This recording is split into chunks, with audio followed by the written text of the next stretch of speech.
Plane table survey করার জন্য যে যে ইকুইপমেন্ট আমাদের দরকার হবে।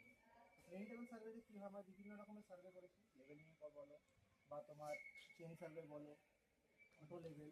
এই থেকে কী হয়, আমাদের ফিল্ড ওয়ার্কটা আলাদা হয় এবং তোমার অফিস ওয়ার্কটা আলাদা হয়। কিন্তু এটাই একমাত্র তোমার সার্ভে যেখানটাতে দুটোই কিন্তু একসাথে। কারণ আমরা প্রথমে কি মেজারমেন্টস নিই, ডেটা ক্রয় করি, তারপরে শিট তৈরি করি। কিন্তু এখানে কি তুমি চোখের সামনে দেখছো, রিডিং নিচ্ছ, রিডিং নিয়ে সঙ্গে সঙ্গে তুমি এখানে চিত্রটা অঙ্কন করে নিচ্ছ। আমরা দেখো কি কি ইকুইপমেন্ট আছে। প্রথম হচ্ছে এই যে বস্তুটি আছে এটাকে বলা হয় ট্রাইপড স্ট্যান্ড। ঠিক আছে, ট্রাইপড স্ট্যান্ড বলা হয়। এটাতে আমরা কী করি, এর উপরে আমরা টেবিলটাকে রাখি। হ্যাঁ, এই টেবিলটা কী বলা হয়, এটাকে বলা হয় প্লেন টেবিল। ঠিক আছে, এর আরেকটা নাম আছে, জেসন টেবিলও বলা হয় এটাকে।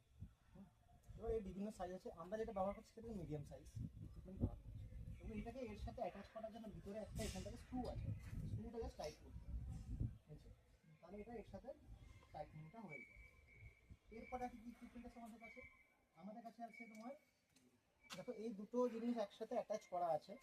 ঠিক আছে, এটাকে বলা হচ্ছে প্লাম্বর বা ওলন, আমরা বাংলাতে বলি ওলন মিষ্টি ভাষায়, কিন্তু এটাকে প্লাম্বর বলে। আর এটাকে বলা হয় ইউ ফর্ক। ঠিক আছে, ফর্ক মানে কি, চামচ, চিনতে চিনতের মধ্যে দেখতে পাচ্ছ, এটা যেমন ফর্ক বলে। দেখতে কীরকম ইউ শেপ আছে, এটাকে ইউ ফর্ক বলা হয়। এই পুরো ইকুইপমেন্টটাকে বলা হয় ইউ ফর্ক প্লাম্বর। আমি প্রত্যেকটা ইউটিলাইজেশন বলবো, আগে নামগুলো বলে দিই জিনিসগুলো। এটি কি, এটাকে বলা হয় স্পিরিট লেভেল। হুম, এটা হচ্ছে আমাদের মেজারমেন্ট টেপ। ঠিক আছে, কী টাইপের টেপ এটা? Fibre glass tape. ঠিক আছে, টেপের টাইপটা কি, ফাইবার গ্লাস টেপ। এটাতে আমরা মেট্রিক এবং উল্টো দিকে ইঞ্চি সিস্টেমে কিন্তু মেজারমেন্টস নিতে পারি। ঠিক আছে, আচ্ছা এটা বন্ধ করে দিই আবার আমরা। এইটা হচ্ছে এই বক্সটা লাগিয়ে দিই জিনিসটা। এটা হচ্ছে আমাদের প্লেন টেবিলের সেটের বক্স।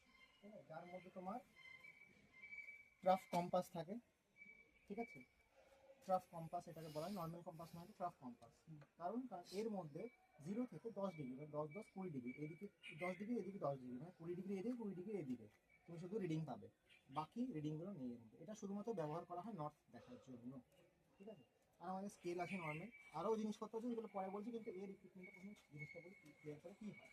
প্রথম আমরা ট্রাইপড সেন্টার লাগাই, দেন টু টাইপ করি। এই তোমার যে যেটা আছে কী বলে তাকে, টেবিলটাকে সেট করি। টেবিলটা সেট করে দেখি নিই যে এটা যেন না ঘুরে, ফিক্স করি। ঠিক আছে, দেন আমরা এই যে শিটটা আঁকছি সেটা তো কোনো একটা পয়েন্ট মার্কিং করবো। সেই পয়েন্টটা মার্কিং করার জন্য কী করতে হয়, যে মাটির সাথে পয়েন্টটাকে মেলাতে হয়। তার জন্য ইউ ফর প্লাম্বর ইউজ করি আমরা। সিম্পল এইভাবে নিচে রাখি, ধরে রাখো এখানে পয়েন্টটা মার্কিং করবো। ঠিক আছে, এখানে আমরা দেখে নেবো সিম্পল, সেটা একটু লুজ আছে, টাইট করে নিতে হবে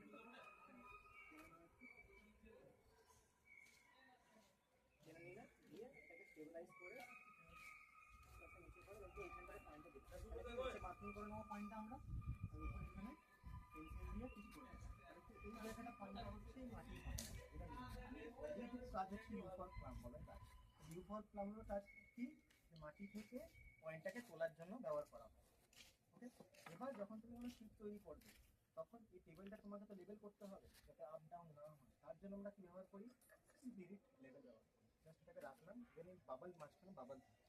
এর মধ্যে কী থাকে, এর মধ্যে স্পিরিট থাকে। ঠিক আছে, এখানে স্পিরিট লেভেল করা হয়। এর মধ্যে যে বাবলটা আমি সেন্টার আছে সেটা আমাদের সেট করে নিতে হবে। যদি না হয় তাহলে ট্রাইপড স্ট্যান্ডের যে লেগসগুলো আছে সেগুলো আপ ডাউন করে আমাদের লেভেল করতে হবে। এটা তোমার টেবিলটা। আর কি, প্রত্যেকটা শিটের মধ্যে নর্থিং থাকে। তো নর্থ ইস্ট সেট করার জন্য কী করি, আমরা এটাকে কর্নারে রাখি এরকমভাবে। দেন টেবিলটাকে ঘুরিয়ে ঘুরিয়ে চেক করি যে সোজা হচ্ছে কি হচ্ছে না। নর্থে একদম এক্স্যাক্ট নর্থে এই অবস্থায় আসছে কি আসছে না, ঘুরিয়ে ঘুরিয়ে দেখবো।